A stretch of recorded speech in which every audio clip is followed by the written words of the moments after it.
what's up you guys, it's Dorothy and welcome back to my channel. Thank you guys so much for stopping by and joining us on this long-awaited adventure of One of Us is Lying. In today's video, we're going to go into part 2 of chapter 14, so let's get right into this video. This video may contain sensitive topics and foul language. If you do not wish to continue, please click off of the video now. You have been warned. Rowan, Saturday, October 6, 10:30 a.m. My feet fly over the familiar path as my arms and legs match the rhythm of the music blaring in my ears. My heart accelerates and fears that have been crowding my brain all week reside, replaced by pure physical effort. When I finish my run, I'm drained but pumped, full of endorphins. I feel almost cheerful as I head for the library to pick up Maeve. It's our usual Saturday morning routine, but I can't find her in any of her typical spots and have to text her. 4th floor, she replies, so I head for the children's room. She's sitting on a tiny chair near the window, tapping away at one of the computers. Revisiting your childhood, I ask, sinking on the floor beside her. No, Maeve says, her eyes on the screen. She lowers her voice to almost a whisper. I'm in the admin panel for about that. It takes a second for what she said to register, and when it does, my heart takes a panicky leap. Maeve, what the hell? What are you doing? Looking around. Don't freak out, she adds, with a sideways glance at me. I'm not disturbing anything, but even if I were, nobody would know it's me. I'm at a public computer. Using your library card, I hiss. You can't get online here without entering your account number. No, using his. Maeve inclines her head toward a small boy a few tables over with a stack of picture books in front of him. I stare at her incredulously and shrugs. I didn't take it from him. He left it lying out and I wrote down the numbers. The little boy's mother joins him, then smiling as she catches Maeve's eye. She'd never guessed my sweet-faced sister just committed identity theft against her 6-year-old. I can't think of anything to say except why.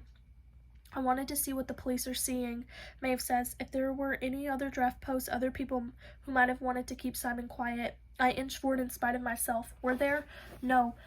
But there is something odd about Cooper's post. It's date-stamped days after everyone else's for the night before Simon died. There's an earlier file with his name on it, but it's encrypted so I can't open it. So? I don't know, but it's different, which makes it interesting. I need to come back with a thumb drive and download it. I blink at her, trying to pinpoint the exact moment when she morphed into a hacker investigator. There's something else. Simon's username for the site is Anarch ISK. I googled it and it came up with a bunch of 4chan threads he posted to constantly. I didn't have time to read them, but we should. Why? I ask. She loops her backpack over her shoulder and gets to her feet. Because something's weird about all of this, Maeve says, matter-of-factly leading me out of the door and down the stairs. Don't you think? Understatement of the year, I mutter. I stop in the empty stairwell and so does she, half turning with a questioning look. Maeve, how'd you even get into Simon's admin panel? How did you know where to look? A small smile tugs at the corners of her mouth. You're not the only one who grabs confidential information off of computers other people were using. I gape at her. So Simon was posting about that at school and left it open? Of course not. Simon was smart. He did it here. Not sure if it was a one-time thing or if he posted from the library all the time, but I saw him one weekend last month when you were running. He didn't see me. I logged into the computer after him and got the address from the browser history. I didn't do anything with it at first, she says, meeting my ingenuous look with a calm gaze. Just put it aside for future reference. I started trying to get in after you came back from the police station. Don't worry, she adds, patting me on the arm. Not from home. Nobody can trace it. Okay, but why the interest in the app before Simon even died? What were you going to do? Maeve purses her lips thoroughly. I hadn't figured that part out. I thought maybe I'd start wiping it clean right after he posted or switch all the text to Russian or dismantle the whole thing. I shift my feet and stumble a little, grabbing the railing for support. Maeve, is this because of what happened freshman year? No. Maeve's amber eyes get hard. Rowan, you're the only one who still thinks about that. Not me. I just wanted the stupid hold he had over the entire school to stop, and well, she lets out a short, humorless laugh that echoes against the concrete walls of the stairwell. I guess I did. She starts back down the stairs with long strides and pushes hard on the exit when she gets to the bottom. I follow her silently, trying to wrap my brain around the fact that my sister was keeping a secret from me similar to the one I kept from her, and that both of them tie back to Simon. Maeve gives me a sunny smile when we get outside, as if the conversation we just had never happened.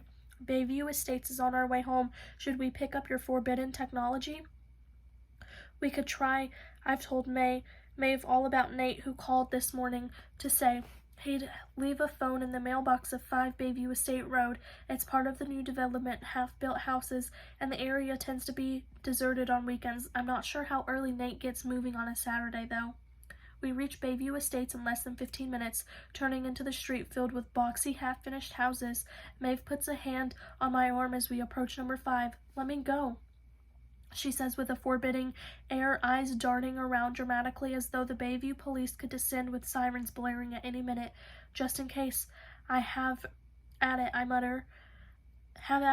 We're probably too early anyway. It's barely 11, but Maeve returns waving a small black device with a triumphant flourish, laughing when I yank it from her. "Eager much, nerd?" When I power it up, there's one message and I open it back.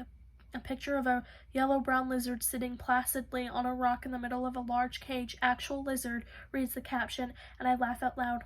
"Oh my God," Maeve mutters, peering over my shoulder. "Private jokes? You're so into him, aren't you?" I don't have to answer her. It's a rhetorical question. I will see you guys in the next video. Bye!